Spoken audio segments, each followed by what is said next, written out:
y'all, I don't know if you can see this or not, but I'm going to try to show you some mint that we have found growing around the pond here at our rental. What I've been doing this year is just come out early in the morning and clip it at the bottom when it gets so tall and take it in the house and just wash it in a solution of, I do white vinegar with water. You can also do, I think, salt water maybe to soak it in, get all the bugs or whatever insects off, and then just lay it out. I lay mine out on a paper towel, and I'll show you that in a picture in just a little bit, and let it dry out, and then I put it into little glass like jelly jars to keep it, because it makes really good tea. So I'm going to show you the spearmint. It's kind of small and it's dying down because it's the end of summer, but you'll be able to see what it looks like here by the pond. Okay, here's the pond. It's really almost dried out, but not much we can do about that because we're at a rental and we're not concerned with it. But right over here, let me do a close-up. This is, I call it creek mint. Here in Appalachia, that's what my grandmothers referred to it as, creek mint, but it's actually like a spearmint. If you go into this greenhouse or somewhere to buy it or get seeds, it's called spearmint.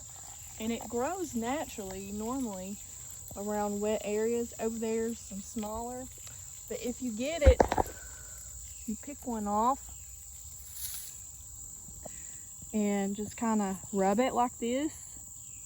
And then when you smell it, it smells so good. So you can distinguish it. It's almost like a spearminty, minty smell. So you can distinguish it by that, okay? So just wash it really good. This looks pretty good here. There aren't any insect bites on it, but just wash it really good and let that dry out. And you can add this to your tea. It's really good for upset stomach. There's probably other things it's good for. I'll try to look that up and add that in the description box below.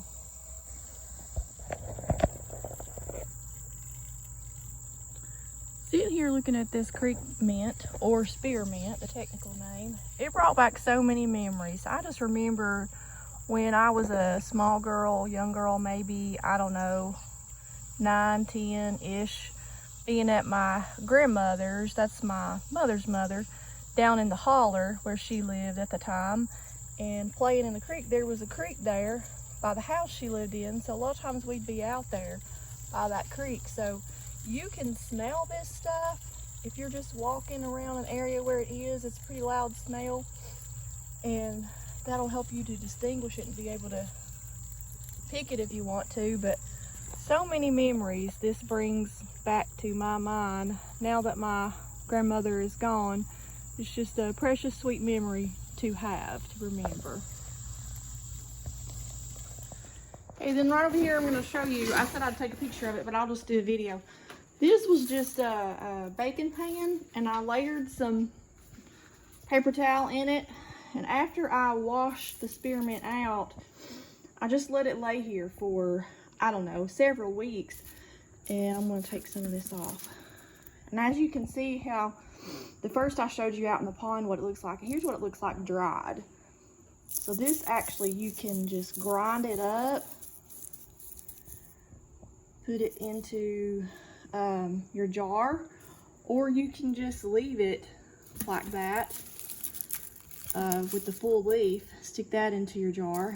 But see how you can hear that. It's really dry and it's ready for me to put into my jar. So I'm going to show you how to do that. Okay, I showed you what this looked like already, and now I have brought this tray out here on the porch. So I'm going to take and pull these leaves off. I'm going to separate it from this stem, and I'm going to put it in this jar that I have. It's just a little jelly jar that you can get anywhere. I like the ball ones because those are safe jars, but you could probably use any type of jar for this type of thing to just store your dried spearmint in. And I already have one here. I let a collection dry out, looks like July 3rd. So it would have been in June when I dried this out, and I already have that in there like that. Okay, and I just took the lid off that so you could see what it looks like. This is the batch that I did in July. It's dried and put into this little jar.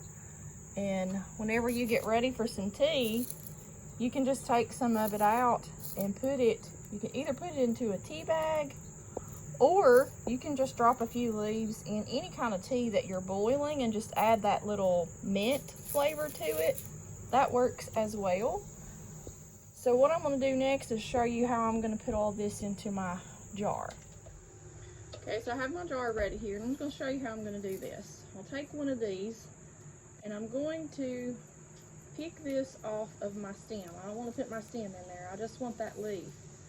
So I'm just taking that off of that stem. And if you have to crush any of your pieces, it's perfectly fine, because you can actually put that smaller bits into a tea bag. But you're just taking it off. And I've been told that these are useful for something, I don't know what, but I'm not keeping them because my goal is just to have the spearmint for later.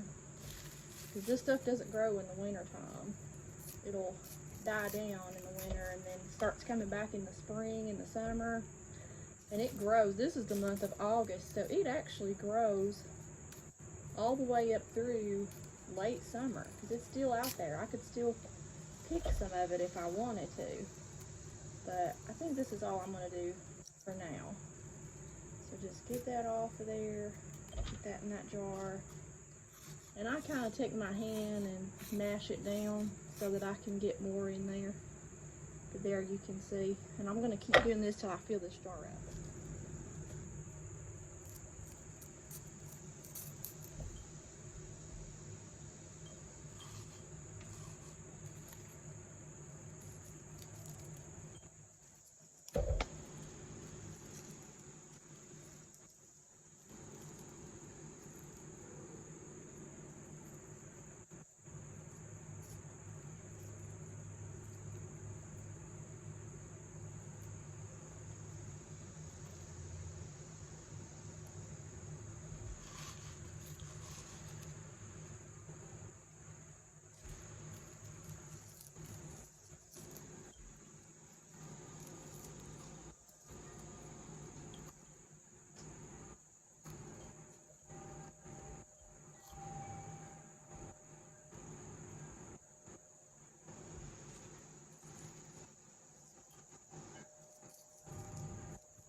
Okay, that's all I'm going to put in there. It's pretty full, as you can see. It's flowing over the top. Put my lid on there and tighten it. And then I'm going to label what this is. It'll be just like this one, except it'll have today's date. Dried spearmint. Okay. Dried spearmint.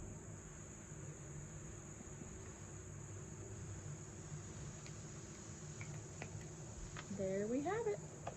I have 2 jars.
This is just a book that I made to keep up with different types of herbs that I'm trying to grow, and I list the name of it, the benefits, medicinal benefits, and then over here on this side, whether it's an annual, the common name, the plant family that it's in, part of the plant that's used.